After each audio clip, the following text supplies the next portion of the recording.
Bottom line viewers, it's Mitch back here for another week of NFL picks. This time, week number 15 of the 2019 NFL season.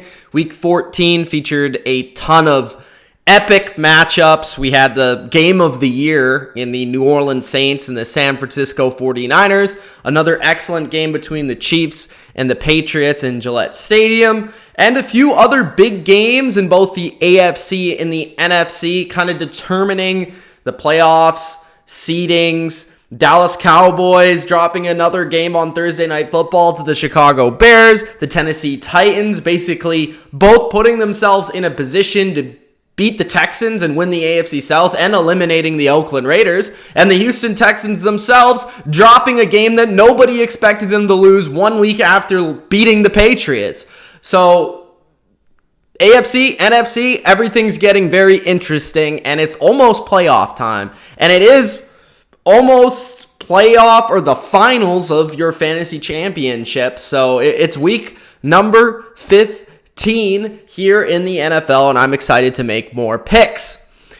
So I didn't give you my record for last week. For whatever reason, I forgot. So let's look at how I've been doing this season. Before I give you my record, make sure that you do follow me on Twitter, where you can get my insights on the latest in the NFL, a variety of other topics. So make sure that you do follow me there on Twitter at Mitch Milani. Let's look right here. My record: 132, 74, and 1 straight up. I've been doing really well in my picks over the last 2 to 3 weeks. I believe 2 weeks ago I went 11-5 or something like that. And then last week, both weeks, I went positive in both versus the spread and straight up. So I'm happy about that. Over 500 versus the spread in any week is amazing. But I've actually been doing maybe the best I've ever been doing in terms of just picking the spread in every single game. This is the first season I've actually picked the spread in every single game. And I'm impressed with how well I've been doing. Let me know if you guys have been picking versus the spread all year. If you have a record or how you've been doing in terms of your picks or your bets, let me know in the comments. Also, if you're in some sort of pool, straight up, let me know how you guys are doing in your picks. Definitely nice to compare, contrast, maybe have a little bit of bragging rights in the comments. But so far, I like my records. 115 and 93 versus the spread. That's the one I really care about. That's a really good record in my opinion. And straight up, I'm doing pretty well as well. So that is my record. I have you caught up for the 2019 NFL season. Did start the picks video a little bit later today. I am on the West Coast now, so it's actually probably going to be a little bit easier to start it a little bit later, and hopefully you guys, that helps you as well. But I'm going to try and keep it around the 5 to 6-ish range on the West Coast and the 8 to 9-ish range on the East Coast, because I feel like that's the best time for you guys to watch. Let me know if you guys like this time, maybe if I should adapt it or change it. Let me know in the comments, but I do feel like Wednesdays have been the best so far this season. So let's keep it coming. Make sure that you guys do Gronk spike the like button for supporting the channel. It just helps the channel. It helps get this video out there to other people. It comes up on YouTube search easier. It will show up on their homepage. So if you want to support the Bottom Line View, make sure that you do Gronk spike the like button.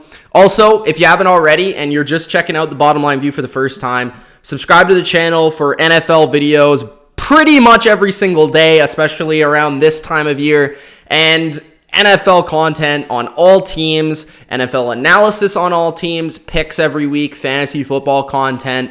And once we get to the playoffs, it's going to be a lot of in-depth sort of stuff. Also, again, comment your opinion. I want to hear from you guys, whether that's live or after the fact. Even if you're watching this after the fact and I can't respond right away, make sure that you do comment your opinion. Give me your picks in the comment section below. All right, enough of that. Let's get to the picks.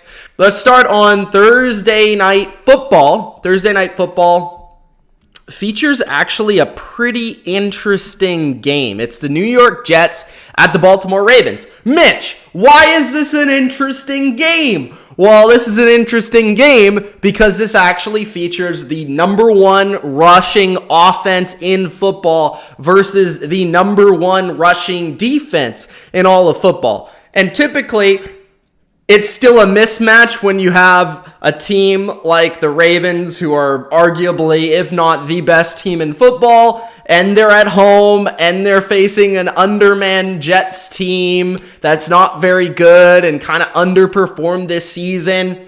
But in Thursday night football, it's kind of a wacky setting.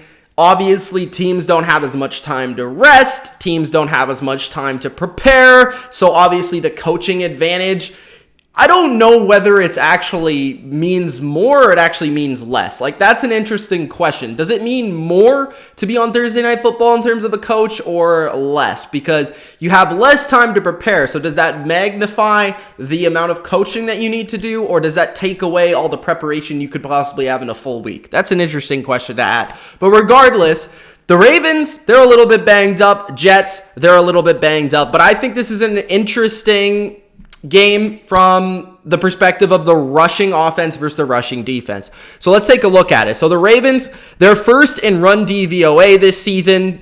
The Jets are second in run defensive DVOA, but they are first in adjusted line yards defensively, and they are first in stuff percentage. So what that means, if you guys are not caught up, that means that they are the best at the point of attack on defensive line, and the stuff percentage means the amount of stops that they get behind the line of scrimmage. So the amount of stops for negative gains. So that's interesting. But the Jets are dealing with some injuries up front, especially. Quinnen Williams is out or doubtful for this game. Jamal Adams, the best player on the Jets, is also doubtful. He is a safety, but regardless, important player, doubtful. Griffin, their tight end, is out. Poole, corner, is out. Powell, running back, is also out for the Jets. But they're also having a couple of injuries up front. I do believe that Anderson and McClendon are both questionable for this game. So if they do want to have a shot at stopping that Ravens run game, they will need those big boys in the middle to help stop it and contain it. So definitely look out for that if you are thinking about betting or taking the Jets in this game because of that one statistic. Definitely look at the injury report before the game. But 15 is a lot of points for any team to cover. I understand it's the Ravens at home. I am actually going to take the Jets versus the spread. I just think 15 points is too many. I'm going to take the Ravens to win, obviously, not only because they're at home, but because they're a great team. And I think they've shown that even if this becomes a slugfest, they can win it no matter what, because they've just shown a variety of ways to win the game. Also, I'll take John Harbaugh over Adam Gase every single day of the week, twice on Thursday. And really, Lamar Jackson, he's questionable for this game, but I think he'll be all right. It seems like he's fully participating in practice, but that's interesting. You know, that's interesting to note. Going down into the playoffs, he's going to have to be fully healthy for the Ravens to win the Super Bowl this year. So do the Ravens start thinking about potentially resting Lamar down the stretch if he is getting progressively more banged up? That's an interesting question, and I do feel like if they played a subpar opponent, like I think even with Robert Griffin III, I'd still pick the Ravens to win this game over the Jets. But 15 points, I just think that's too many on a Thursday when wacky football exists and the lack of preparation. The reffing is usually awful in these games. The weather, who knows? So I'm going to go with the Jets versus the spread, but the Ravens straight up. Mostly because I think the Jets can do a pretty good job defensively in containing the rushing attack, and the Ravens aren't excellent through the air. Mark Andrews is also questionable, so that's a very, very big loss if he does not play for the Ravens. So that's my opinion on that game. Let's get to the next one. Let me know who you guys think is going to win Thursday Night Football and who you have with the spread. All right, let's go to Sunday. So Seattle Seahawks, they travel to Carolina. -6 is Seattle in this game, even though they're on the road. Now, I think it has to be said each and every damn week with the Seahawks, they do not blow anybody out. It doesn't matter if it's the 0-16 Browns, the 0-16 Dolphins. It doesn't matter who it is. If it's 16-0 Patriots, you know, it doesn't matter who it is. They're not going to blow you out if they beat you. So the Seahawks, they're a weird team. I think they're the worst good team in the NFL, maybe.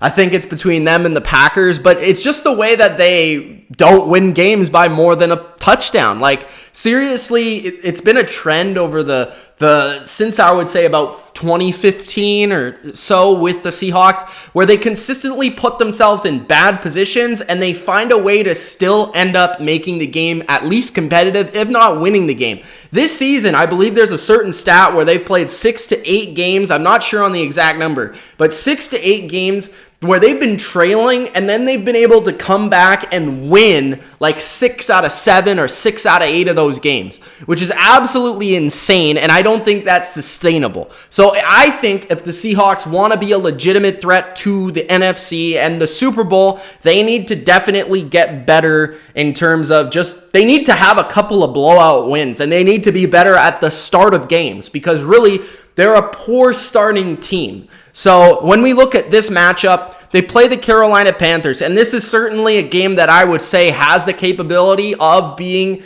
the Seahawks blowout, because it just seems like a lot of teams are blowing the Panthers out, and it's because of Kyle Allen.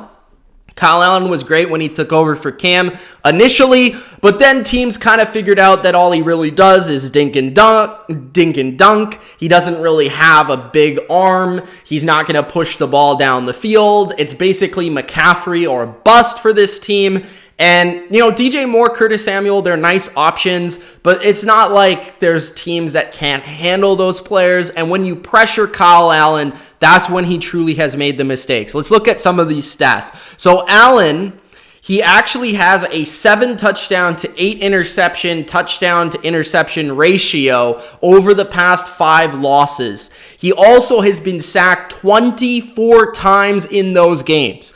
So if you get pressure after Allen, you can cause turnovers and thus blow out the Carolina Panthers. The problem with this is the Seahawks are not a very good pass rushing team. They actually rank second to last in pass rushing in the NFL. Their adjusted sack rate is second to last in the league. So that means not a big pass rush team, Seahawks. They also just lost Rashad Penny to injury. So one of their dynamic offensive weapons is now gone for the year, which I think will hurt them more in the playoffs than it will right now. I expect Chris Carson to have a big game versus the 29th ranked rushing defense of Carolina, who can't really seem to stop anybody on the ground.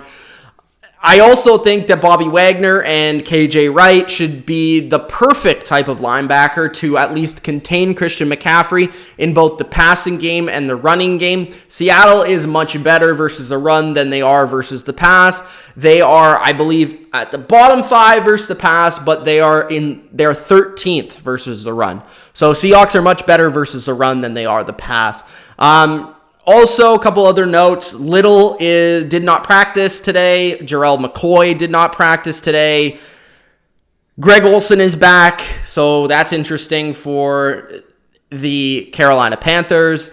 But Tyler Lockett has been said to be fully back from injury and sickness, according to Pete Carroll. So maybe that's a confidence booster for the Seahawks fans out there.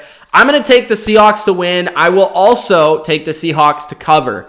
I know it's kind of a fine line here because the Seahawks, like I said, they don't blow anybody out. But the way that Kyle Allen has been playing, I cannot trust him to even cover the 6-point spread. I do think the Seahawks need a confidence-boosting type of victory.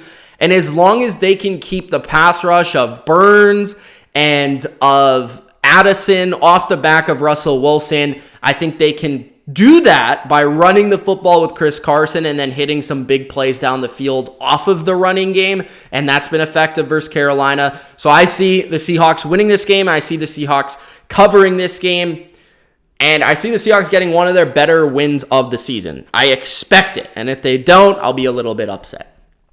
All right. Third game is the New England Patriots at the Cincinnati Bengals. The Bengals suck. I don't know what to tell you, but, they're a little bit better with Andy Dalton. Now, the Patriots, they lost versus the Chiefs, and they are now on a 2-game losing streak. They lost to the Texans in Houston on Sunday night. They lost to the Chiefs. And, as much as people are going to say it was the refs, The Patriots did have to try and make a comeback to win that game, and at the end of the day, they didn't play good enough in the first half to win that game. Second half was excellent. I mean, their defense looked unreal. They held Mahomes to only 3 points. They took the football away twice, and I believe they had technically three turnovers. They blocked a punt, they had an interception in the first quarter, and they had a forced fumble. Amazing forced fumble by Devin McCourty, by the way, which should have been a touchdown by Stephon Gilmore, but regardless, not blaming the refs, blaming the play of the Patriots offense, which has been awful. No ways around it. And in the Chiefs game in particular, it was mostly the offensive line. More than anything, it was the offensive line. I mean, Shaq Mason has been underwhelming this year. He has not been good. Marcus Cannon has been sick. And I don't want to blame sickness for him because he's still in there playing, but that obviously has an effect on him. But he's not playing very well. I mean, the only guys that are really playing well is that left side. It's mostly the right side that's collapsing. And obviously, they didn't have Karras in the game, who's already the second string center behind Andrews. So they had Ferentz in the game, who's the third string center. And Chris Jones just absolutely ate him for breakfast, lunch, and dinner. So that wasn't nice. And Brady was under duress and pressure all day. Spagnuolo was smart because he understood. I don't know why other teams haven't done this year or in the past. I don't know why they haven't just played more man and tried to take away these receivers, because the Patriots don't have any receivers other than Edelman that can really beat you right away, one-on-one in man coverage. So basically Spagnuolo just sent the house with all the other players, and Brady is not Michael Vick, so he's not able to run around for 20 seconds until somebody gets open. So, especially at 42. So, with that being said, I think they had a good game plan defensively, the Chiefs, which I'll talk about a little bit later when we get to the Chiefs. But the Patriots, they just have so many issues offensively, and it all starts with the offensive line. I think that showed versus the Chiefs. I do want to see N'Keal Harry play more. He hasn't played enough. He got the ball last week he had 2 snaps. He played in one. He scored a touchdown that didn't count, but he scored a touchdown, and that was a fantastic individual effort. They need to find a way to get him the ball more, because this offense is lacking talent, is lacking yards after catch, is lacking explosive ability, and N'Keal Harry is a first-round pick. Use him. James White is your most effective running back. He's your most effective all-around weapon other than Julian Edelman. You need to have him on the field way more than you do. I understand that you want to run the ball with Sony Michel and Rex Burkhead, but James White has been the most effective runner and the most effective catcher. And if Brady only has 2 people he trusts on the offense and one of them is only on the field 30 to 40% of the time, that's not going to help your offense. It's only going to hurt your offense. So more James White, more N'Keal Harry. I think that will help the offense, and hopefully Sanu can continue to get healthy because he has not been good either since getting hurt after that Ravens game. So, and Edelman is now banged up. So Edelman did not practice today. That's interesting, because are they going to rest him? Which, if there's a game to rest him, it's now versus the Bengals when you play the Bills next week. So rest him now if you need to, because he's been hurt all year and playing through injury all year, and that's a tough dude right there. So sit him this week if you have to. Get N'Keal more involved. Get the chemistry down with N'Keal. Bring Edelman back next week versus the Bills when we really need him, or when the Patriots really need him. I'm saying we because Patriots fan. But when the Patriots really need him, Edelman should be back in there, and that's next week. If he really wants to play him, but I would just say sit him if you can. I'm not saying this is going to be easy, though, because the Patriots don't seem to be able to make anything easy this season because their offense isn't explosive and good enough to make anything easy. If there was a time it would be easy, it's versus the Bengals. And this is another game this year where I feel like the Patriots defense, if the offense didn't even play, they would still win the game. This is a game where I don't know if the Bengals will score over 10 points. I actually doubt it, even though it's in Cincinnati. New England's defense, they're on a mission. They're just playing so well, especially in that second half versus the Chiefs. And I know they've had a couple of down moments, but even their down moments have not really been a down moment for many other teams. So the Patriots defense, I think, could win this game by themselves. They are minus 9.5. I'm going to say that they do cover because I think with Cincinnati, they're 32nd in rush defense. They are 31st in yards allowed. I think the Patriots can maneuver the ball down the field and try and establish some new things that hopefully will carry over into the game next week versus the Bills, which is the true test going into the playoffs, I believe, to see how that offense really is, because that's a top 3 defense right there, a top 5 defense at the very least. So I'm just seeing if the Patriots can build momentum going into that Bills game, and I think they will be able to offensively. I'm not going to say it's going to be 30 points, though. I'm going to say it's going to be like 24. And I'm going to say the Patriots win 24-9 over the Bengals, and they cover the 9.5. All right. So enough Patriots talk for all you non-Patriots fans, but that's where I currently stand with New England. Next up, we have the Tampa Bay Buccaneers versus the Detroit Lions. I honestly feel like, first of all, I should say this much. I am praying for you, Mike Evans owners. I feel sorry for you. Very, very bad. You know, you don't ever want Mike Evans or any of your number 1 wide receivers on your fantasy teams to go down 1 week before or 2 weeks before the championship, the week of the first round. He did get a touchdown, so that's good. But, going forward sucks. So sorry for you, Mike Evans owners out there. That truly does suck. As for the Detroit Lions, they suck. And I don't think they're going to win a game for the rest of the season. I don't think they want to win a game for the rest of the season. I think the players have somewhat given up on Matt Patricia. I think they've somewhat given up on this whole regime. I would not expect Matt Patricia to be back next year. I expect a new coach to be in. All Lions fans seem to be done with him and with, what's his name? Bob Quinn, the general manager. So it seems like they're going to move on, and I would probably see Patricia come back to New England for a couple of years before maybe giving it another opportunity. But the weird thing about Patricia is it never seemed like it clicked. It never seemed like it clicked at any point for Matt Patricia with the Lions. Like it never seemed like the coach or the players liked him very much. It never seemed like the fans liked him very much. It never seemed like Detroit took to him. So that's interesting. And it's just very rough the way that Caldwell and that whole regime ended. And then it transformed into the Matt Patricia era, which has gone arguably, probably even worse. So for the Lions, they're losing this game. The Tampa Bay Bucks are actually playing pretty well, and like I say every week with the Bucks, they're one of the more entertaining teams in football. No matter if they win, they lose, no matter if Jameis throws 4 touchdowns or he throws 3 pick sixes, they're entertaining. And last week, Jameis Winston had an epic Jameis Winston game. 450 yards, 4 touchdowns, 3 picks. What else could you ask from Jameis Winston? That is one of the greatest Jameis Winston games of all time.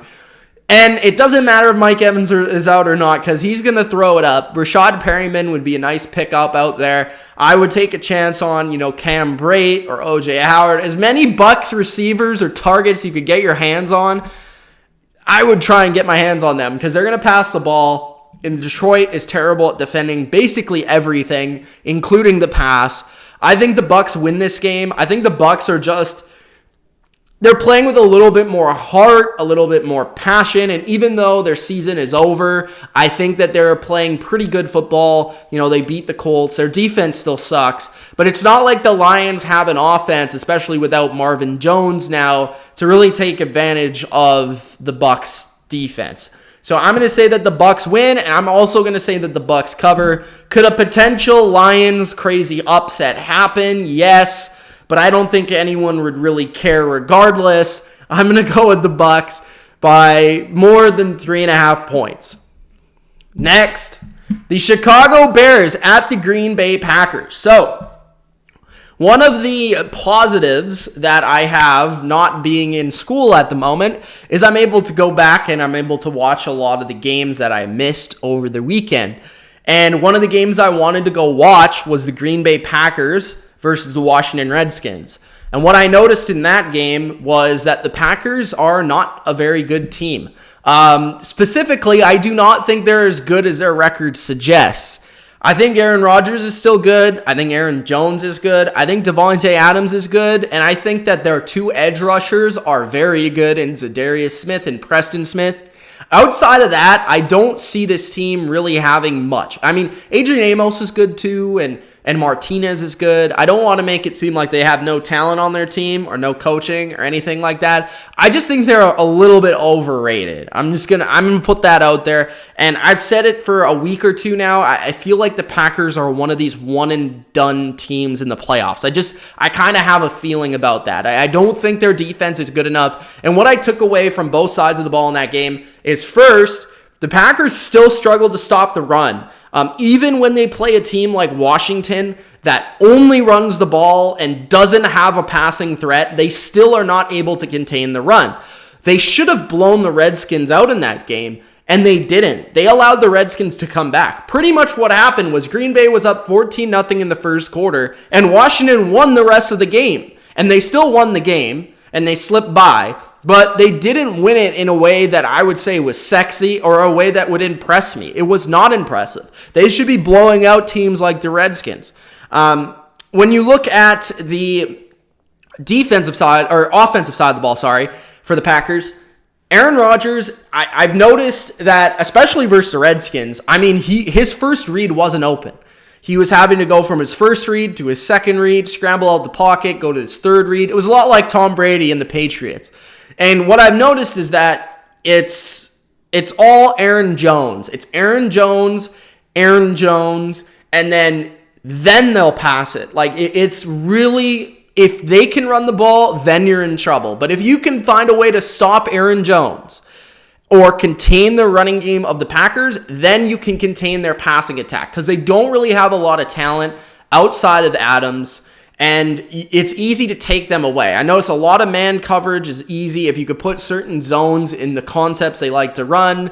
It just seems like Rodgers he has the time. The offensive line is good, but it's really like the concepts are not getting open. Defenders are all over it. The receivers are not talented to separate enough downfield. And Rodgers is having to buy time, or he's having to go from his first to his second to his third read. And it just doesn't seem very comfortable for Aaron Rodgers. And if he has to pass the ball consistently and they're down in the game, I don't think they can do it.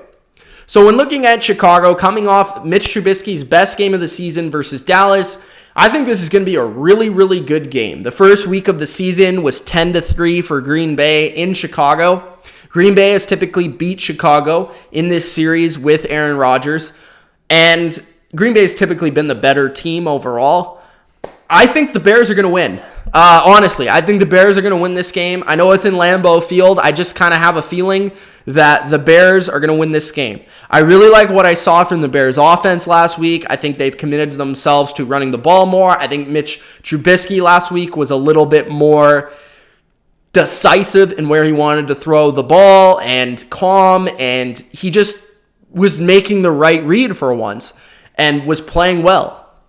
And their defense is good, and their defense is very similar to Washington. I think something that's gone under the radar for Chicago is their defense is still one of the better ones in the league. It's just because I think they're 7-5. I mean, they're still in this thing, even though they're not really in this thing. But I actually am going to take the Bears. So I don't know what it is. I've not been impressed with the Packers. I have been a little bit more impressed with the Bears offense. And the Bears defense has had their way with the Packers offense as of late. It's just a matter of Trubisky, Montgomery, and Nagy putting together a game plan that can go after this Packers defense. And I think if they run the ball, they can really set them up, dictate the pace of play, and they can win the game. Because I don't think the Packers can stop the run. And I think Mitch Trubisky can make 1 or 2 or 3 throws in this game that can make the difference. There are some interesting matchups in this game that I think the Packers really need to win this game, but I don't think they're going to. I'm going to go with the Chicago with the upset. Sorry, guys. All right, next up, what's the next game? We have the Denver Broncos at the Kansas City Chiefs. So the Chiefs, like I said, played a very good game last week. Defensively, I would say their offense, was okay versus New England. I think a lot of that was the Patriots' defense. But regardless, I would say that Mahomes didn't play a very good game in that one. He kind of seemed a little indecisive. He seemed like he was kind of like patting the ball a lot. And again, it could have been the Patriots' defense, but he just wasn't Patrick Mahomes. I mean, I've seen him play better versus New England. And I think he's going to get it back this week a little bit. The Broncos have done a pretty good job themselves versus the Chiefs' offense. Tyreek Hill, Hardman, they just have so much speed. They're very difficult to handle. And I feel like it's going to be one of those games where the Broncos defensively, they might actually do a really good job at containing this offense for a lot of plays. But then there's going to be 2 or 3 plays where the Chiefs just hit big plays down the field. And ultimately with the Chiefs, that's all it really takes. I mean, it takes one deep pass to Hill, one deep pass to Hardman, a couple of screens to Kelsey, or a couple of runs, it doesn't take much for the Chiefs. They could be totally outplayed and they could still win. That's the thing with the Chiefs that make them dangerous no matter who they're playing.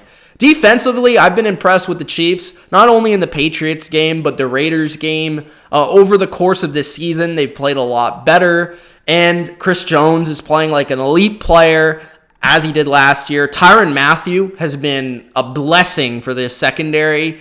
They have a much better secondary. Actually, I believe over the past 8 weeks, they've given up the least amount of fantasy points to receivers. That's how good they've been playing their corners. So their secondary is playing very well. Spagnuolo is doing a little bit more with this defense that they didn't have last year in terms of just a little bit more in terms of their game planning, a little bit more in terms of a couple blitzes here and there.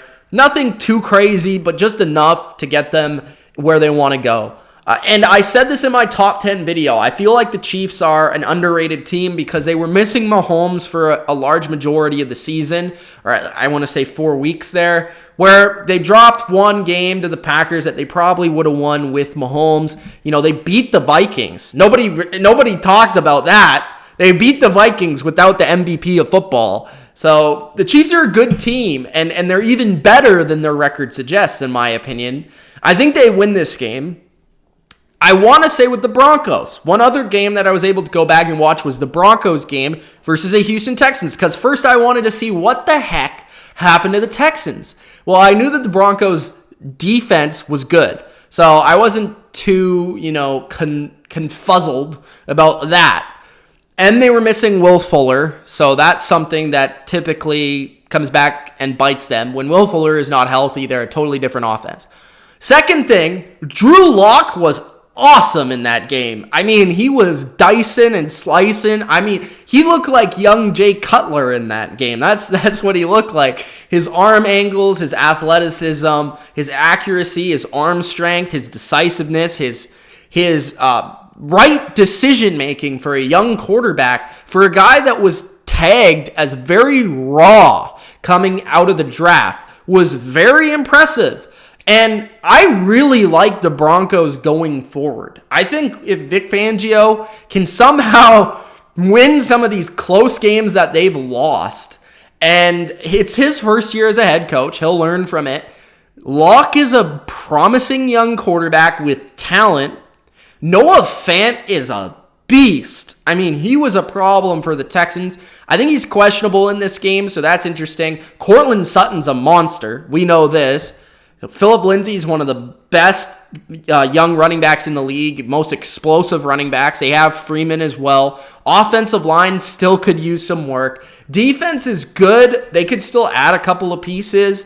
I think the Broncos, if all goes right next year, they could be a playoff team. I wouldn't be shocked. I think the AFC West is very, very interesting next year because they have, of course, the Chiefs with Mahomes. They're always going to be good. They have the Broncos. The Raiders should be better. The Chargers will probably be the team that I feel like are going step backwards because they need to figure out how to transition from Phillip Rivers. That's a side rant on the AFC West because this is an AFC West game. But end of the day, Drew Lock was awesome in that game versus the Texans, and he was good versus the Vikings. So I like Or was it the Vikings or the game after that? I don't remember specifically who the opponent was. Tell me if I was right or wrong. Let me know. But Lockett was good in the starts that he's had so far.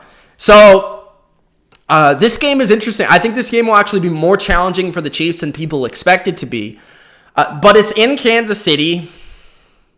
So, and one team is fighting for like playoff momentum and one team isn't really.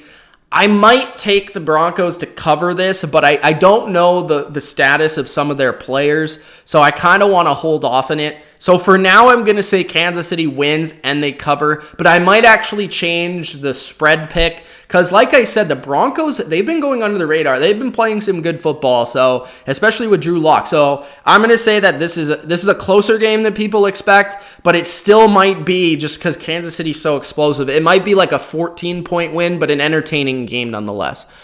All right, next. We have the Miami Dolphins at the New York Giants. Right after this game, I will get to the comments section. This is Kevin Durant's game. Eli Manning, baby, looked pretty good, I guess, in the first half. But the thing that I liked from Eli Manning in his game was he was just taking chances. I mean, it looked like old Eli. He doesn't have the arm strength or the physical talent he used to, or, the accuracy. But he was just taking chances. He was saying, heck, if I'm going to get one game here, I'm going to show what I have. My brother, my whole family's in attendance. I'm just going to let it loose. And that's what he did. And that's why the Giants almost beat the Eagles. I mean, he was just letting it rip, and it was working for the most part. So, good on Eli. I'm not really necessarily an Eli fan, but that was really nice to see, and that was kind of like vintage Eli. So that was cool. That was cool to watch. They play Miami this week, and in a gunslinger himself, Mr. Fitzpatrick Fitzmagic. This game, I want to say, Giants being favored by 3.5. I think Vegas is underrating Miami. Miami should have beat the Jets last week, probably. Most people would tell you that. I think they're being underrated. I think Vegas is still counting on the fact that people think Miami sucks like they did at the beginning of the year. So they're going to bet on the fact that the public's going to bet on the Giants. I don't think this game really matters for anybody. I think both teams are quite honestly more than happy trying to lose this game. But there's still passion, heart on the line for both coaches in particular, especially the one in New York and Shermer. I don't know. Is Daniel Jones playing this game or not? Because I guess that kind of changes it. It doesn't really for me. I think the Giants probably win this game, but I think it's going to be really, really close. I think it's going to be like 26-23. I think it will actually be a pretty good game, and I could see Miami winning. So because it's Miami plus 3.5, I'm going to take Miami plus the points because the hook there with the 3.5 is interesting. I could see this game definitely being within a field goal, like 1 or 2 point win. So I'm going to go with Miami with the spread with the 3.5, but I'm going to take the Giants to win. So I'm threading the needle here, but I do feel like I'm just going to give the Giants the slight home field, slight motivation factor because Shermer's fighting for his job. But I'm going to say that Miami has a chance to win, and that's why I'm going to take the 3.5. Nothing too special there in terms of analysis, but that's just my thoughts on the game overall. All right, we will get to the Texans and the Tennessee Titans, but first, your comments. So let's get to the comments. I will say, again, follow me on Twitter at Mitch Milani. Congratulations to Kevin Durant. If you guys are in the Fantasy Football Bottom Line View League, he is in the finals of that league, and he is taking on me. So I can't wait for that. I'm going to crush him and his soul, so he's going to lose. No jersey for you, Kevin Durant. I'm taking it. So there you go. I'm going to win the Bottom Line View Fantasy League this year. You heard it here first. Let's go through the comments. Guys, if you haven't already, make sure that you do Gronk spike the like button. It seems like we only have 14 likes. A lot of comments, guys. Thank you for the comments. All right. Trivia. I don't think I have all the comments, so if you commented way early and I didn't get it, make sure that you comment now. Caleb says Ravens 34-13. Imagine Madden says 28-3. Jimmy is in the chat. He has the Bears winning 27-20. Good pick, Jimmy. He has the Chargers beating the Vikings 27-10. Oh, what just happened? Oh, we're still live. Good. All right. Had to pop up on my computer. Trivia says, people saying Frank Reich is a good coach. Pagano started 33-15 in his first 3 years with a much worse roster. I don't know about much worse roster. How much talent the Colts really have on their team, bro?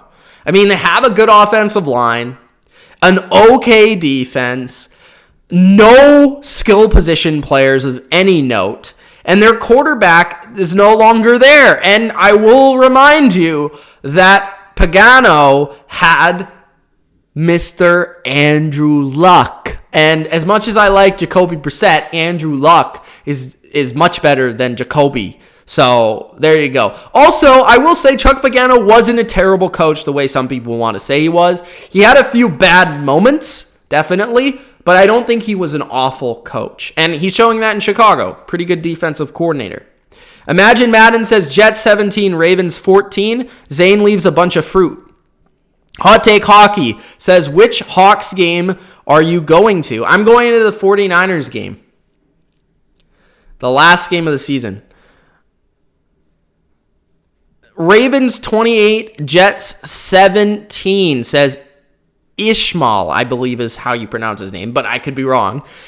Mr. Singh says, do you think Sam Darnold will have a good game? I'll say no, because I will say this.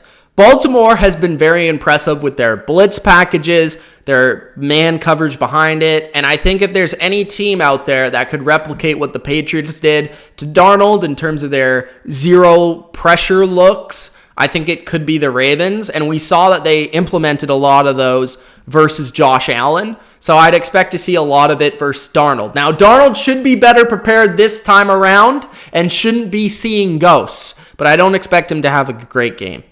Maybe an okay game, but not a great game. Everybody has the Hawks winning.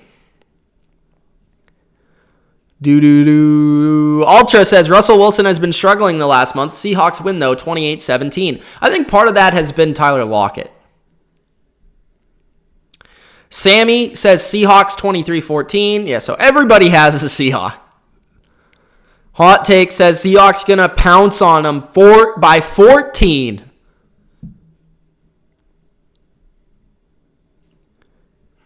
Hot Take says, I think these close games and the sense of every game being competitive is actually going to help them in the playoffs, my opinion. They definitely are good in those situations, but I don't know. It's just like not being able to blow out bad teams also says something. Like what I was trying to say about that, John, in particular is if you get down versus a good team, you're likely not going to come back. That's the problem I have. Like a lot of these games where the Seahawks are winning and they're coming back, they're not playing good teams. So they're allowing themselves to come back. But if you're going to get down to a team like the Niners or a team like even the Packers or a team like the Vikings or even the Cowboys, if you get down by a significant margin versus the Cowboys even, it's not going to be easy to come back. So that's what I'm trying to get out there with the Seahawks. Sammy says, cut Allen in capital letters. Trivia wants AJ Green to go to Indy. Ultra says, the fact you're trying so hard to piss me off with a prediction I made just shows how desperate you are to make me angry. I don't know who he's talking to. I hope it's not me. But there you go. Deshaun says, AJ Green might not play the rest of the season. I don't think he will. I wouldn't if I was him. What else do we have? Kevin Cat says, Mitch, you ready for these BLV fantasy hands? I doubt you're going to bring it. So there you go. Trivia says, Pats cheated.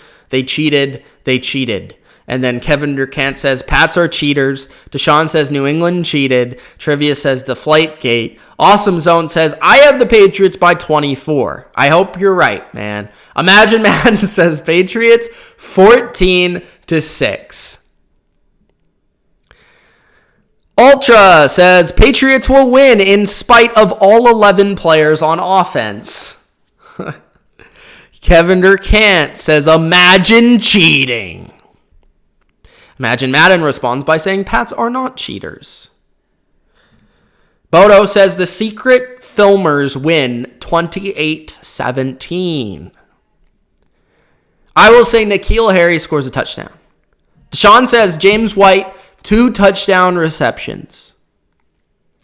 Trivia says Max scores 8 touchdowns and 250 yards. Wow. Am I doing games this weekend? Probably. I don't know which ones yet. If you guys want to vote in the comments or let me know which games you're interested in, go ahead, but I'm not sure yet.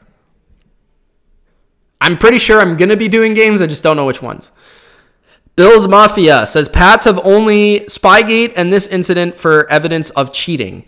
I don't even think this is going to end up being anything. I think this is nothing, to be honest. They do their own documentaries every year, and from what I heard or from what I read, they had a camera filming the guy that was watching the scout. He was wearing full Patriots gear. There was a monitor showing what the camera had on it in a press box with other people from the Bengals. So if they were cheating, they were doing just about the worst job of cheating I've ever heard of. So I don't think this was evidence of cheating.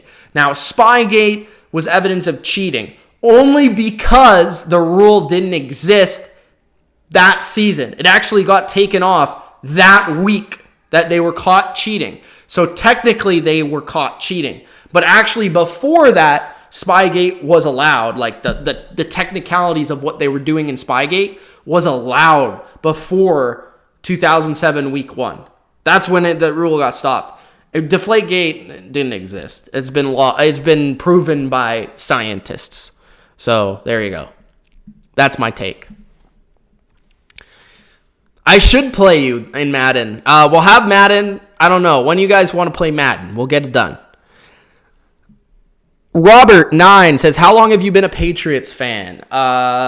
Pretty much my whole life, from as long as I can remember. Since I was 4 or 5, so probably since 2001-ish, 2002-ish, probably around there. What else? Dak Prescott, 250 yards with 2 touchdown passes, says Deshaun.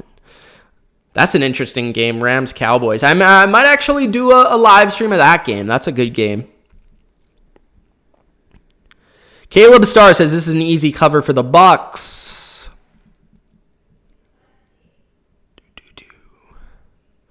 Bodo says 17-17 tie. Tampa and the Lions suck. I think Cincinnati will get first pick. Kevin Durkant has the Bears 26-20. Awesome Zone has the Packers by 6. Caleb has the Packers 24-16. Imagine Madden has the Bears 28-21. Sammy has the Packers 23-21. Deshaun has 34-27 Green Bay. Kevin Durkant says Packers are overrated as heck. I don't want to say the other word because YouTube. The Trucker, is it Dat Trucker or the Trucker? I don't know. Says Packers 27-21. Caleb says Chiefs and Broncos will be good. Caleb Starr says Drew Lock versus Pat Mahomes. Yes, that's the matchup of the week. Imagine Madden says I'm going to go 50-0 Mitch in Madden. Trivia says most talented quarterback of all time is Aaron Rodgers. Caleb says Brady is the GOAT, undisputable.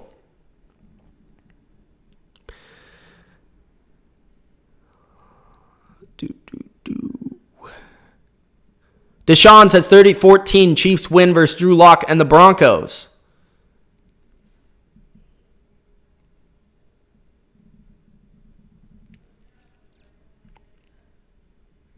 Broncos will find a way to choke their future, says Kevin Durkant. Caleb says the Broncos are better than their record. They certainly have been more competitive than their record. Bodo says 23-16 Kansas City. Deshaun has the Dolphins beating New York. Alex says, as a Giants fan, I'm in full tank mode for Chase Young.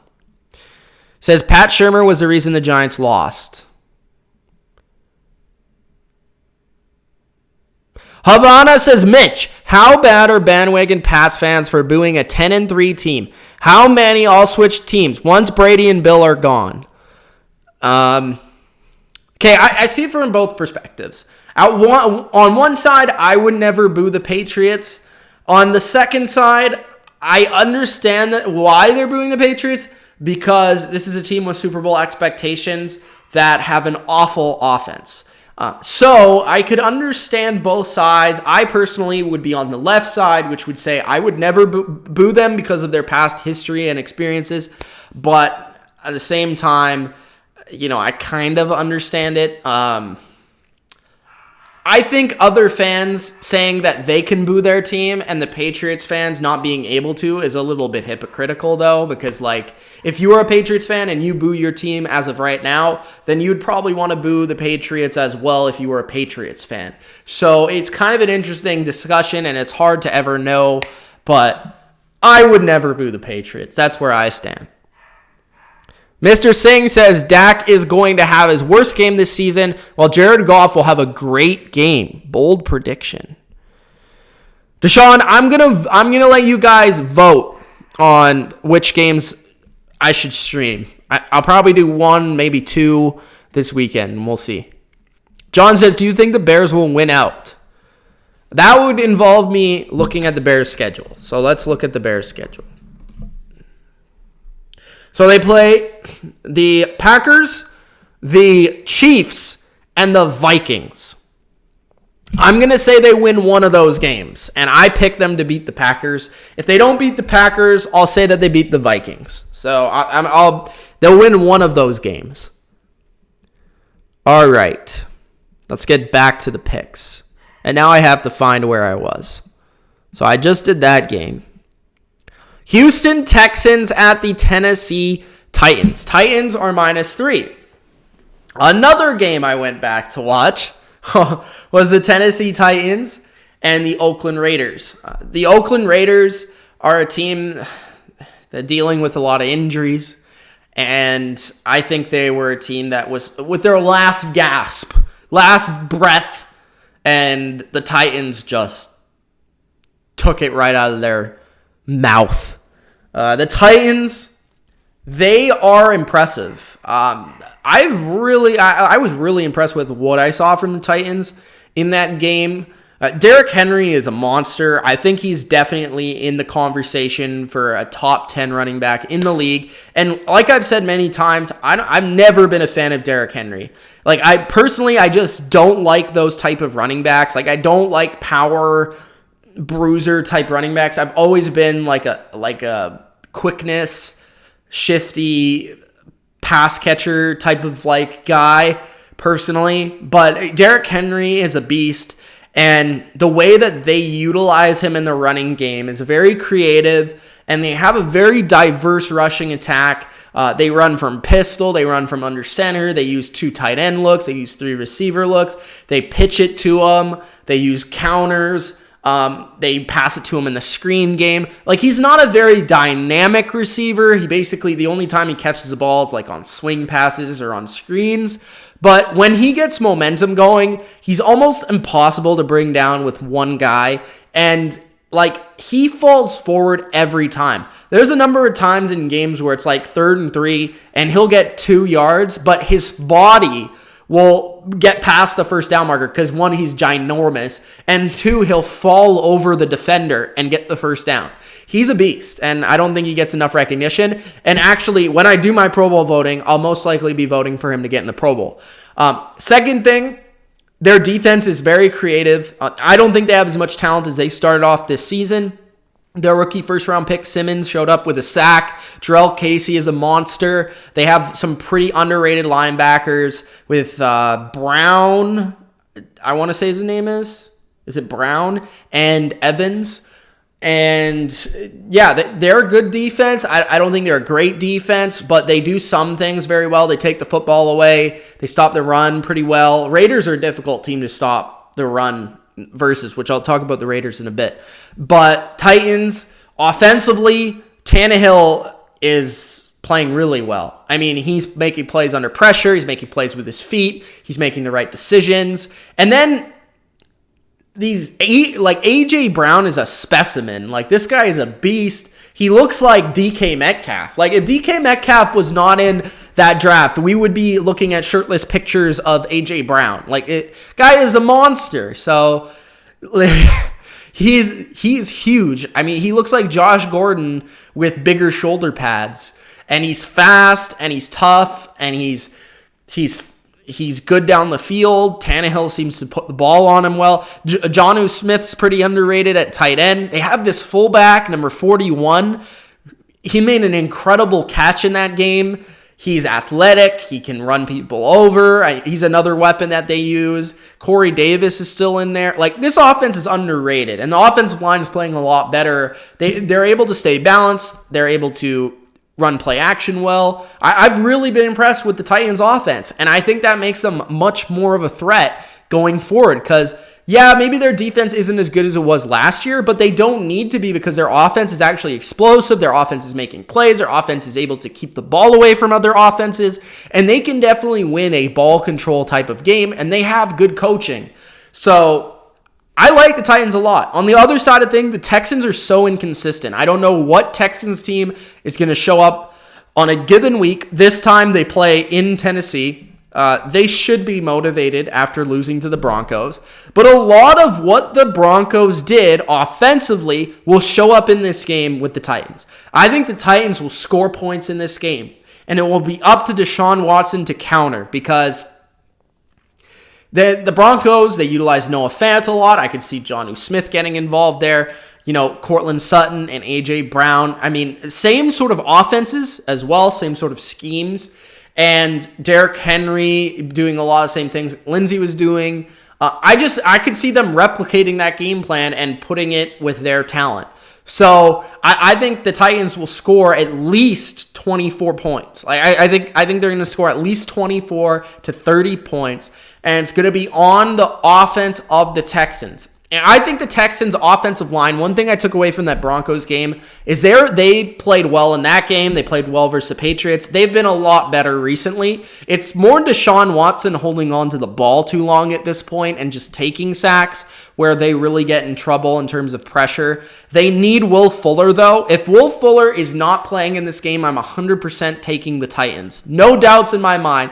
Because Will Fuller changes this offense, and it makes you pay attention to that speed, that downfield threat, and Watson, he can hit him, and then, you know, the matchups, they have a trickle-down effect, because then you got to cover Stills with your third guy instead of your second guy. You can't really double-team Hopkins as much. So Fuller is a big deal to this offense. I'd like to see more Duke Johnson out of the backfield from them. He's been effective when he's played. Carlos Hyde's been good, though. I really like the deception of their running game. The stuff they do out of pistol is very good. Hyde runs very hard. Tough to take down. So Texans defense, though, like gashed versus Drew Lock. Like open guys, you know, tough to match up man-to-man. Their secondary is not very good. They don't really have a great pass rush. They can stop the run pretty well, so they shouldn't be overwhelmed by Derrick Henry and the running game, but I do worry about Tannehill picking them apart because he's playing really well with a lot of confidence, and this is in Tennessee. So I think the better team right now is Tennessee. Would I be shocked if the Houston Texans won? No, because they have Deshaun Watson, and I think Bill O'Brien in certain weeks has very good game plans, but I think that the Titans are playing better football. I do think they are a more well-rounded team. They have less holes on their roster. And maybe they don't have a DeAndre Hopkins or they don't have a Deshaun Watson. But they have better coaching, in my opinion. They have more well-rounded team. And they're playing hot. They're playing motivated. They're playing with passion. And they're playing just very consistent. And I know I can rely on them. So I'm going to go with the Titans. And honestly, I'm rooting for the Titans to win this division because it's in years past, I haven't wanted the Titans to be good because I think they were just boring. And I didn't want to see them in the playoffs. But now they're exciting and they're fun to watch. So the Titans, I think they could be that underdog story that I'm looking forward to seeing in the playoffs. And I think regardless if they win their division or not, I think they're going to make it. I think they'll make it as the 6th seed if they don't win the division. So the Titans, I think, will win. I think they're playing better football, as I said, and I'm going to take them minus the 3 points. Next, Philadelphia Eagles at the Washington Redskins.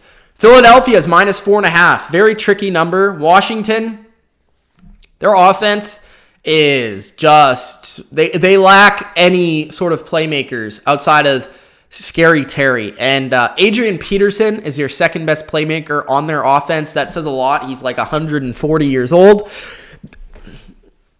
Darius Geis hurt again. That sucks to see.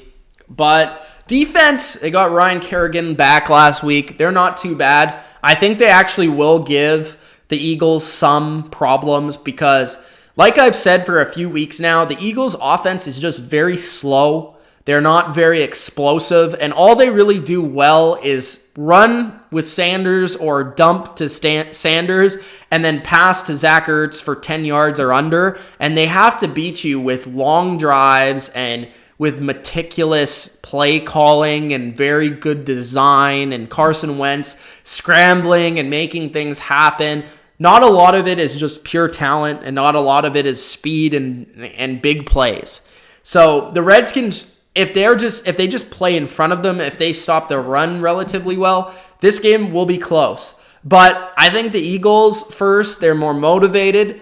They've been the dominant team in this series between these two teams. They've dominated this series.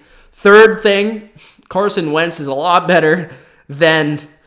why am I forgetting the rookie quarterback for the Redskins? Haskins. A lot better than Haskins.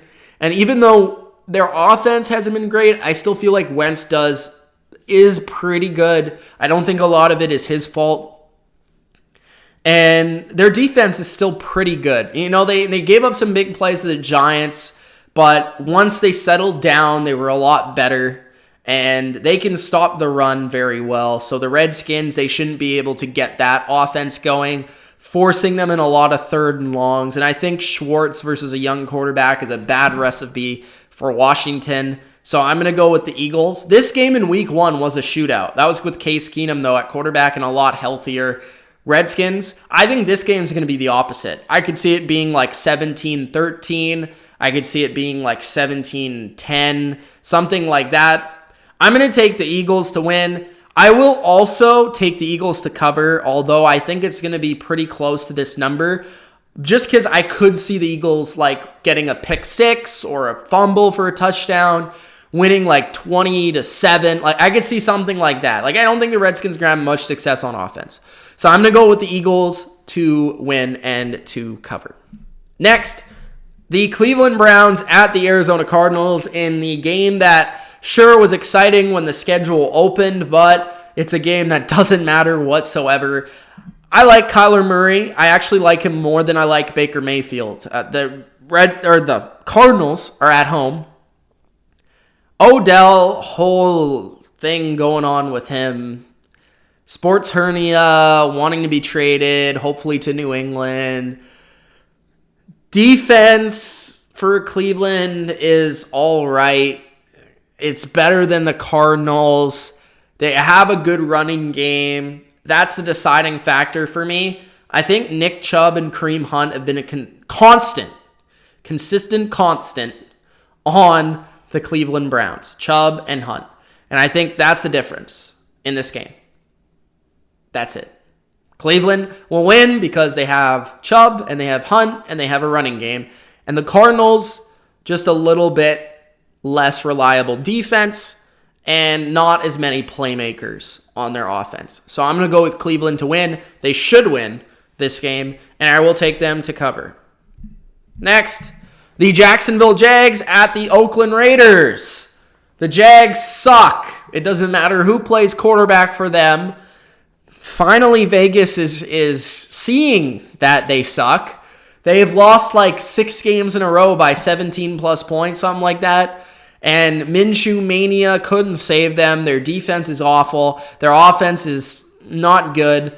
Their coaching is one of the worst. I mean, they need to get rid of Marrone. He sucks. Oakland, they have a good coach. I like John Gruden. I like what he's done this year. I think if this team would have gotten into the playoffs, he was my coach of the year because this team is not very talented. I'm just straight. This team is not very talented. Like I said, I watched that game versus the Titans. They don't have any receivers that scare you at all. Tyrell Williams is okay. He's a number 2 at best. He's not a number 1. Throwing to Keelan Doss and these guys, it's not going to be scary. I like Darren Waller a lot. Washington was really good in the game versus the Titans, and I like him a lot, as well as a number 2 behind Jacobs. Jacobs banged up. Don't think he's playing in this game, but I like Washington nonetheless, so I think they can get it down on the ground. Trent Brown was out in that game. I like some of their key pieces. The thing I took away from the Raiders in that game was I really like the future for the Raiders. I like Derek Carr. I don't love Derek Carr, but he's solid at the very least. And I think if he had a number 1 receiver, I've been saying this to a lot of people, I think if Antonio Brown was there in Oakland, this would be a playoff team because they need one big time playmaker other than Jacobs, and they would be a really good offense, and they would really stress out a lot of teams. Their defense would not have to get better at all. I just think if their offense had that one dynamic playmaker that they are missing, they would be really, really interesting team. And I think they would challenge for the division with Kansas City. So I like the future for Oakland. If they can get another dynamic receiver, Darren Waller, Jacobs, Carr, that offensive line is good and young for the most part. Defensively, Crosby off the edge is good. They have Hurst, who was epically tackled by Ryan Tannehill, had that, was it a pick or a fumble? I don't remember. Big return, but he's a solid young player. Abram's been out for the season, but I like what I saw from him. Really what they need is corners and maybe a linebacker. So this offseason, look out for the Raiders, because if they get a couple corners and they get a receiver, this could be a playoff team next year. I think they're going to win this game. I also think they'll cover. I think this is going to be the game where they just go out with style here. I think this is going to be John Gruden's last full effort 2019 game. I think Derek Carr has a pretty good game. I think they'll be able to run it versus a bad run defense. And defensively, they're not good, so Minshew should have a good game.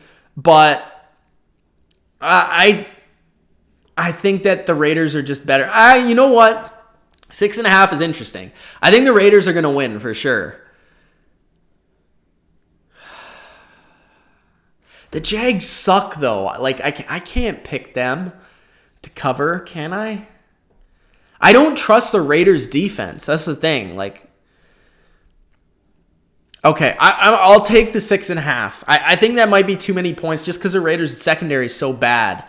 So I'll take the Raiders to win, but I will take the 6.5 points with the Jags because it might be a shootout type of game if Minshew gets it rolling. Next, the Minnesota Vikings at the LA Chargers. This is arguably the game of the week. Chargers were really, really good last week in their dismantling performance. Austin Eckler, most underrated running back in the NFL maybe. I mean, he's so good. And Melvin Gordon is good. Keenan Allen is good. Phillip Rivers is crazy. The guy is the best trash talker. He's yelling at the defensive end. I don't remember who it was. Was it Ngakwe? Someone, I don't know.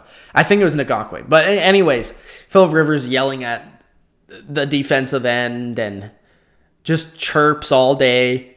He's never going to give up. The Chargers, they are not making the playoffs, but the Chargers are going to give the 100% effort because of that guy versus Minnesota. But this is going to be a game that I think we look at Minnesota, and they need a big win here. They need a nice road victory. And even though LA Chargers, not really a road type of environment, I still think it would go a long way for their confidence if they were able to go somewhere and put a good win against a pretty decent opponent. I think Dalvin Cook will have a really good game here. Hopefully Adam Thielen is back in this game. I don't know if he will be, but hopefully he is. As I've been saying, once they get him back, they're going to be very difficult to stop. I think Kirk Cousins outduels Phillip Rivers at the end of the day.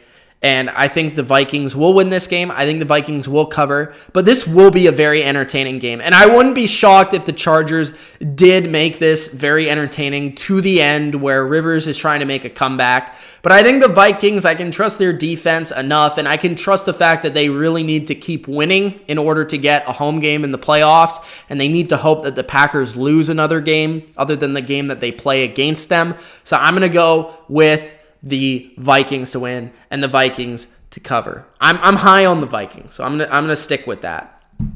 All right, let's get to the comments again one more time before the end of the video, and then I'll take comments at the end of the video. All right. Guys, if you haven't already, make sure that you do Gronk spike the like button. Let's look at this.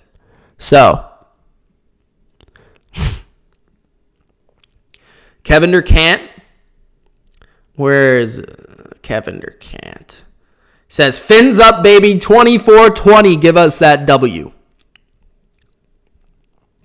Daryl says, hey, hi, hello, how's it going? Go Redskins. He also says, go Pats. So I appreciate you, Daryl. Awesome Zone says, I was the first to comment and the first to come to the stream before you even started. That's awesome. Frank Reich has the worst luck ever. Quarterback retires and the team is more injured players than starters, says Havana. Hot Take Hockey says, in that perspective, I agree for sure.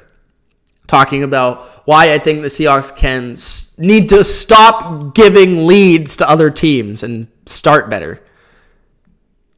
All right, Kevin Durkant, make a song that I can use in the intro. I'd appreciate that. Oh, yeah, I already answered that.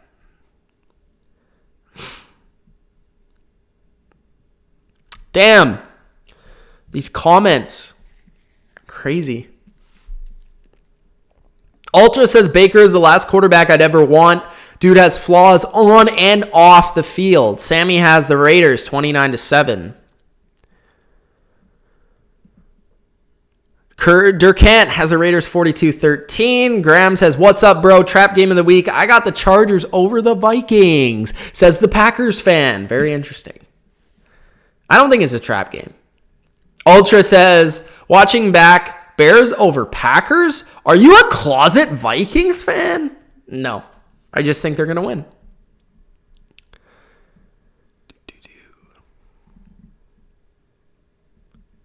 Galaxy says, I'm getting in the head of Mitch about my Saints. Ultra says, watching the film over the last 2 weeks, the Patriots' offensive line and wide receivers are clearly bad. They aren't helping Brady one bit, but Brady also has been missing a lot of passes. I think that's a fair assessment, Ultra. Thank you for that. And I don't disagree. Bodo says, sorry, Mitch, I have work to do all of a sudden, so keep up the great work. Good luck, everybody, except for the Dolphins and Patriots. Thank you, Bodo.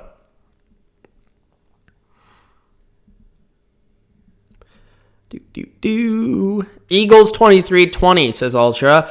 Kevin has the Redskins 20-17. John says, how will the Rams do in the playoffs? I don't think they're going to make it. Even if they're 10-6. I think if they lose one more game, they're out. Singh says, Mitch, which game do you think was the worst game this season? I think you ask me that every week, and I still don't know the answer. I don't keep track of the bad games.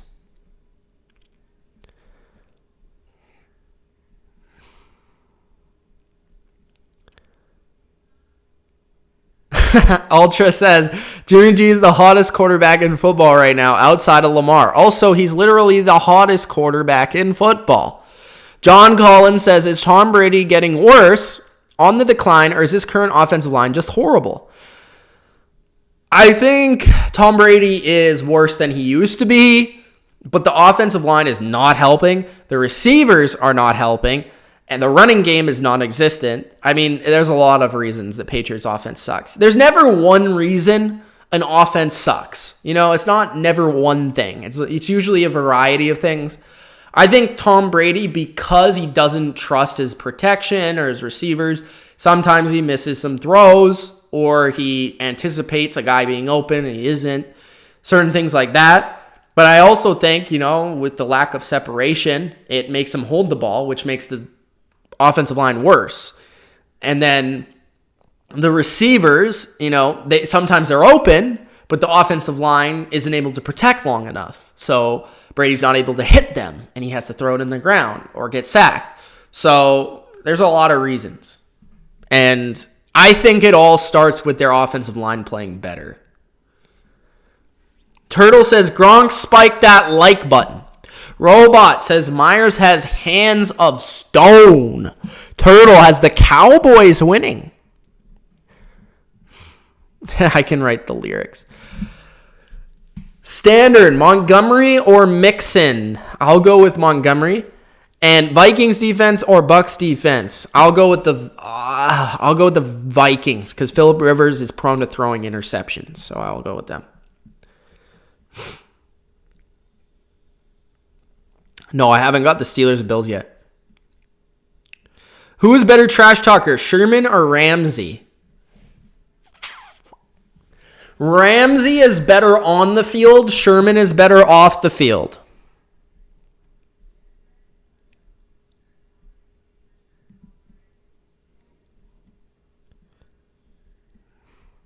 Am I missing any comments? I think that's it. So I'm going to go back to the picks. So where am I? Rams and Cowgirls. All right. Cowboys hosting the Rams at home. I had Dilly Vanilli back on the channel for a couple videos talking about the Cowboys. If you guys haven't already checked those videos out, go make sure you check them out. Also, go subscribe to Dylan's new channel at Dilly Vanilli, I believe is the YouTube channel name. You can also follow him on Twitter at @TheDillyVanilli. He's going to be starting up his new channel in January, on January 1st, I think. So go check that out. Go subscribe to Dylan because he did a lot for the Bottom Line View. And if you're a fan of him here, it will only be better over there because he's doing his own stuff. So go check that out and go subscribe to him. But yeah, we did some videos and it was nice to have him back for a little bit and just talk some Cowboys. So I'll probably have him back a couple more times, down the stretch. We'll see what happens with the Cowboys, but it'll be fun. So Cowboys, Rams. This is a good game. This is a really good game. I think this is the stream, honestly. I think Jared Goff could have a good game here. The Cowboys desperately need to change what they do on defense.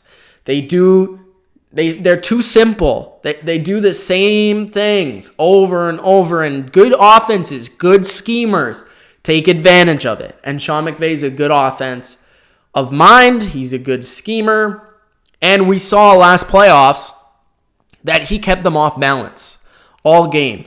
Now, they don't have the running attack that they had last year, but I do see success from the Rams offense. I also could see success from the Dallas offense. Now, Jalen Ramsey versus Amari Cooper is an excellent matchup. I think that's this is going to be a good match. Like Michael Gallup, that's going to be the guy to go to. Jason Witten over the middle. Randall Cobb. Those guys are going to need to step up. Cooper will make some plays, but I think Gallup and Cobb are going to be the guys in this game. Zeke running the ball. This is a huge game for the Cowboys. This is a game where I feel like the Rams should win, but for some reason I want to say the Cowboys are going to win. Like, I don't know what it is. Like, everything, I feel like the Rams, like, I should pick the Rams, but I have this feeling the Cowboys are going to win. So, for no reason at all, I am going to take the Cowboys. And if I could actually put it into some sort of sense here, I think and I actually did pick the Rams to beat the Cowboys on our NFC predictions video that I already made. So I'm switching my pick. I do not know why. I think part of it is because I think the Cowboys at home, Cowboys backs against the wall. Cowboys need to win. Cowboys can block Aaron Donald. They can get time for Dak. I think this is going to be a big game for Dak. I could actually see this being a shootout. type of game. And, Jared Goff is not as good on the road, even though this isn't dome atmosphere. And, yeah, I'm going to take the Cowboys. I don't know why. I kind of, maybe I want them to win. Maybe that's why I'm taking the Cowboys. But, yeah, I'm going to take the Cowboys. I don't really have many reasons. I can't really break it down for you guys. I was actually, okay, I will say this. I was going through, so I'm making a video, right? I'm making a video, pretenders and contenders, right? I make this every year. I have 5 pretenders. I have 5 contenders. And I was putting the Cowboys on the pretenders list. And when I was looking at it, right? Okay. So the Cowboys are the best team that has a losing record I've ever seen this decade. I mean, you look at their stats. It's absolutely insane. I'm trying to find their numbers here. So, the Cowboys, they are literally like top 10 in like every category. So, let's look at this. So, Cowboys on offense are first in yards, first in passing, 10th in rushing, 9th in points per drive, and first on third down. Okay? Defensively, 9th in yards, 7th in passing defense, 19th in rushing. That's their one weakness. 12th in points per game, and 5th on third down. When you compare that to a team like the Rams, they are better in yards per game, passing, rushing, points per game, third down offense, passing defense, and third down defense. They're better in like 8 categories out of those like 10 categories. The Cowboys are 6-7, and I think the biggest reason is because okay, this is the key stat that I saw. So first, I think, like I said with coaching, it's Jason Garrett. A lot of it's Jason Garrett. Number 2, kicking has been awful. Maher has been bad. 3, they're 31st in interceptions. If they turn the ball over in this game, they will win the game. 4th thing, they have the worst starting field position on offense in the NFL. And they have the 25th worst field position on defense in the NFL. So they have a bad special teams. They need to get better on special teams. Kicking has been bad. Starting field position has been bad on both sides of the ball. And they haven't been getting turnovers from their defense. If they get a turnover, if their special teams is okay and not totally outplayed, they will win this game. That's what I'm going to say. That's my prediction. There you go.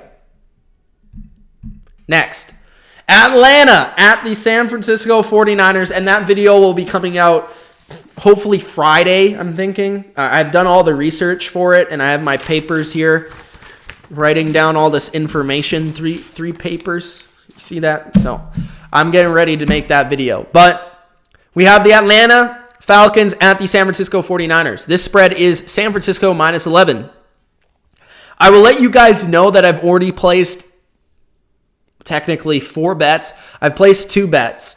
One was the Patriots solo, and then 2 was teaser bets. So one of the teaser bets, which I do 6-point teaser. So in the teaser, Atlanta gets 6 points. So I actually took Atlanta plus 17 in one of my bets, along with the Jets plus 21, and I think with the Bills plus 7.5.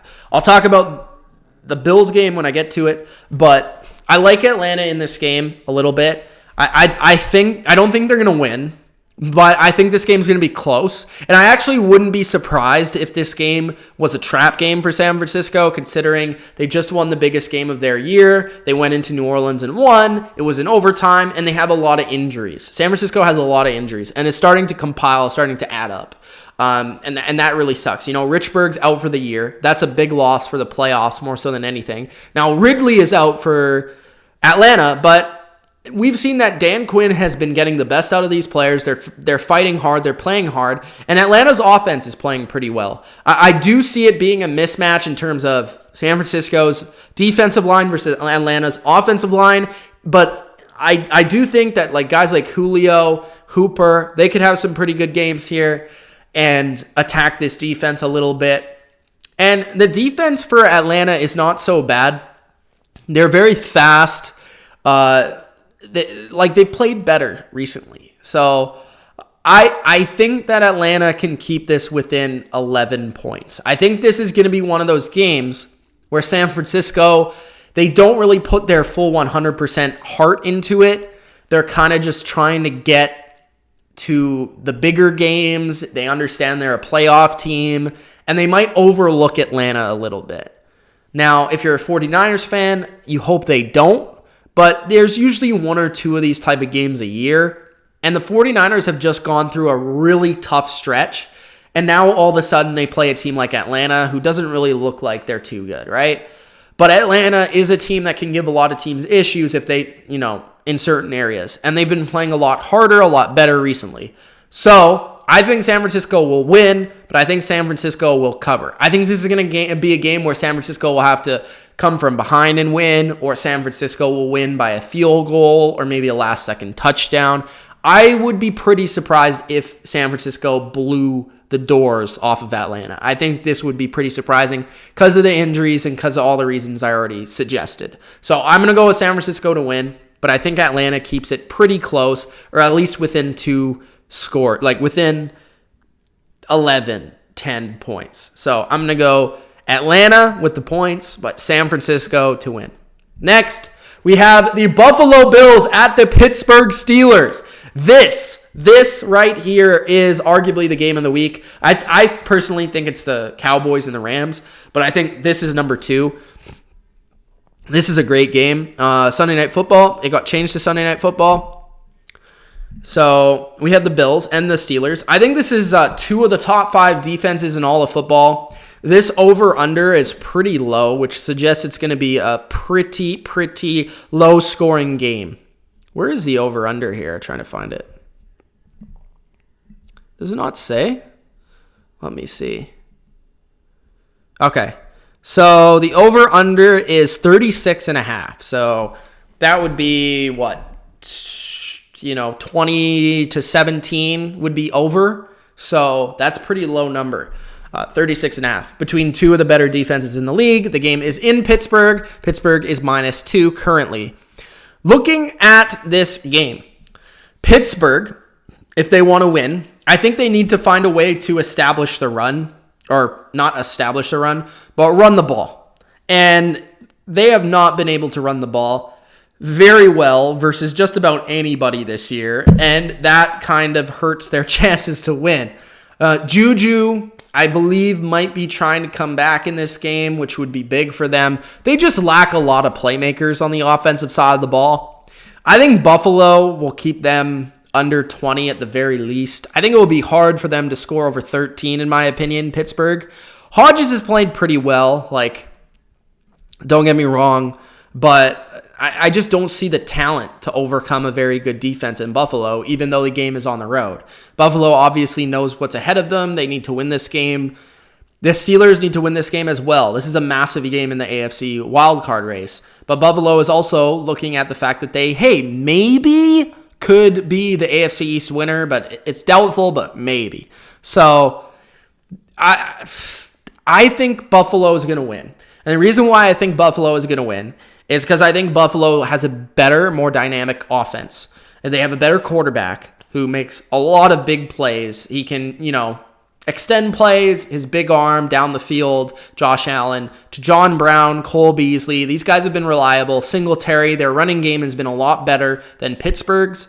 And yes, Pittsburgh's defense is good, and they're at home, and they turn the football over, and that is how they're going to have to win this game. They're going to have to get short fields for their offense. I just don't, at the end of the day, I don't see Pittsburgh being able to move the ball enough to win this game. I think Allen, that Bills offense, will move the ball better than Pittsburgh's offense. That's the simplistic analysis. You also look at the fact that Brian Daboll spent many of his years in New England, and the team that's had the most success versus Pittsburgh type of defenses has been the Patriots. The Buffalo Bills run a very similar offense to the Patriots. Cole Beasley should have a very good game here.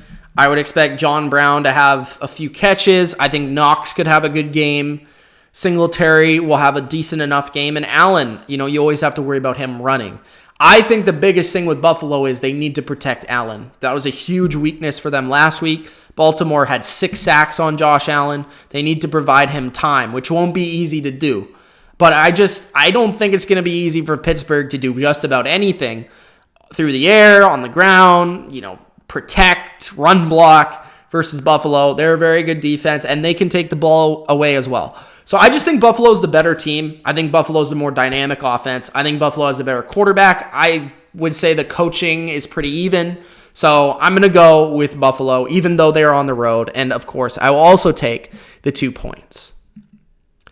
And the last game of the week is a Monday Night Football matchup between the Indianapolis Colts and the New Orleans Saints.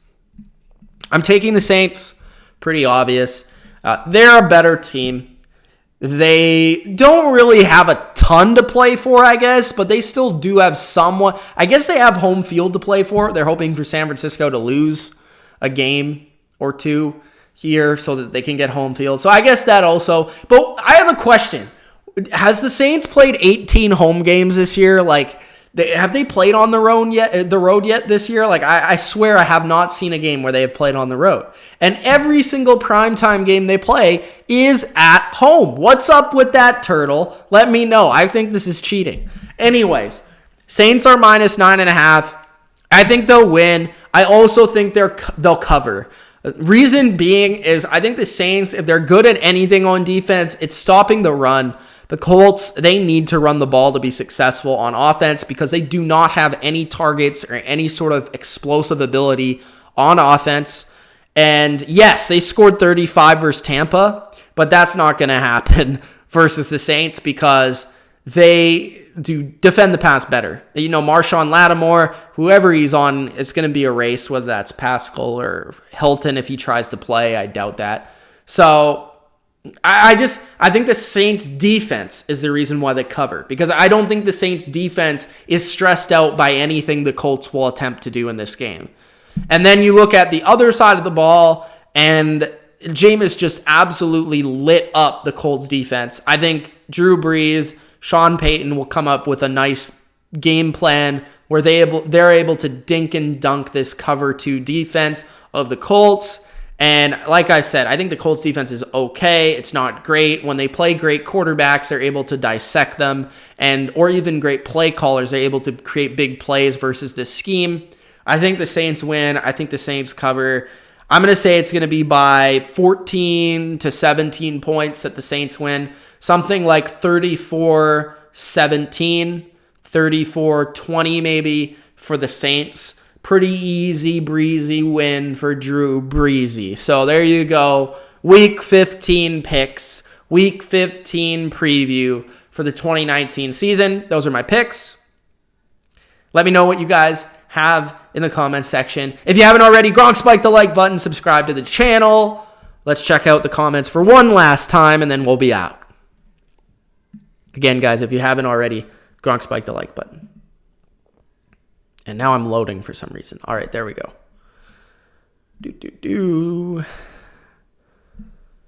Okay. Trivia says, Mitch, they never lose by more than a touchdown. Have they played anyone good this year? Trivia. I guess they beat the Chiefs, but that was like a different year. That was like so long ago. The Colts have lost so many players. They're bound to get blown out one of these days. Lori says 35-17. Saints. Says Saints played Seattle on the road and won. Rex says Saints only lose at home in NFC Championship games. Well, they just lost to the 49ers at home, so there you go. Trivia says Marlon Mack will have 174 yards and 2 touchdowns. Turtle has the Saints 99-2. Robot has Saints 27-16. John has the Steelers to go to the Super Bowl before the season started. Wow. Interesting. Singh says rematch of Super Bowl 44. I think with Big Ben, the way that this defense is playing right now, the Steelers would be a pretty interesting team in the AFC, honestly. What else? I still don't think their offense is dynamic enough, even with Ben, but They would be much better, for sure. Juju needs to pick it up, says Turtle. Broncos country comment. Bills win 20-15, says Mr. Singh.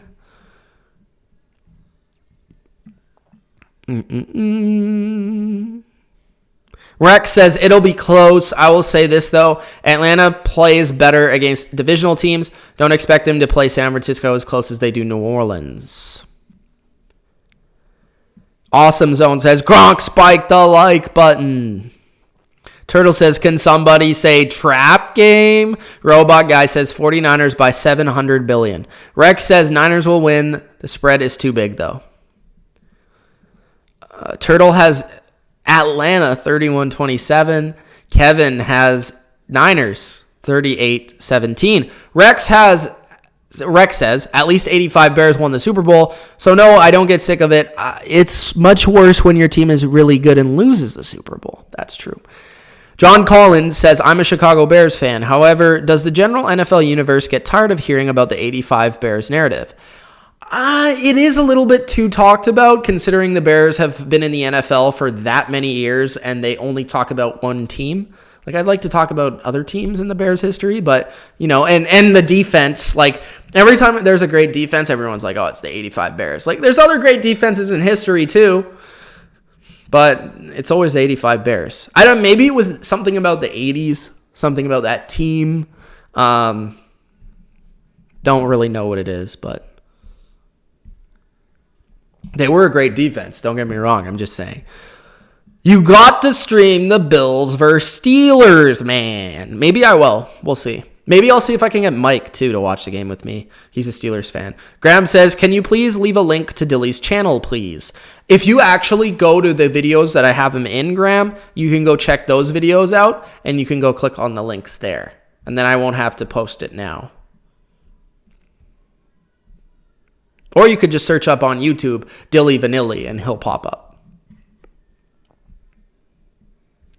All right, I think that's everything. Thank you guys for watching. If you enjoyed, again, make sure that you do Gronk spike the like button. Subscribe to the channel if you are a first-time viewer and want more NFL content just like this. It's been Mitch. Thanks for watching, and we'll see you for Stardom and Situm. That will be out hopefully tomorrow during the day. Definitely before Thursday Night Football. Peace.